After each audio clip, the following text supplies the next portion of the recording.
Lots of people try to give advice to parents or grown-ups about talking to kids and teens and young adults about sex. But there's also some things that young folks can do to help this experience go well for all parties involved. The first one may feel a little strange, but my first tip when it comes to talking to your parents about sex is maybe don't. And what I mean by that is sometimes you will know if your parents maybe aren't the safest people to discuss your own sexuality, your own feelings of sex, your own feelings on gender. In which case, you can absolutely substitute the words trusted adult with parent in the rest of this video. What's most important is that you have someone you feel safe speaking to. That could be a family member, that could be a community member, that could be a teacher, that could be so many different people. But what's really important is that you feel safe while having this conversation. You have a trusted adult. That's amazing. That is such a great resource to have. And you have some questions, and you'd like to discuss them with this trusted adult. So my very first big tip after you have that person is to maybe give them a heads up. Let them know that this is a conversation or a series of conversations or questions that you might have, because the topic of sex and sexuality, they may have their own history, their own trauma, their own experiences with discussing these topics that they may need a minute to think about and deal with before talking with you. And so give them a heads up that this is something you'd like to talk about, and you can ask, is this a good time now? Or maybe should we find a time in the future to talk? Everyone will feel a little bit more calm and ready when the time comes.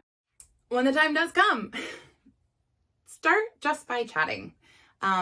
It can really be powerful when you get the grown-ups talking about themselves when they were your age, or maybe when they were in a similar situation that you're asking about. So you can ask questions like, what were you really into when you were my age? Or what did you and your friends do when you had free time? Or what did you talk about when you were speaking to your friends? This can help get the grown-ups kind of back into that time of their lives and maybe, bring up a little bit more empathy and understanding about things you might be asking about or experiencing now. We do a lot of talking about sex. And for a lot of folks, that can feel like that's something that has to happen verbally with lots of eye contact and, over a table looking at each other. But in reality, that's not everyone's favorite way or most efficient way or effective way to communicate.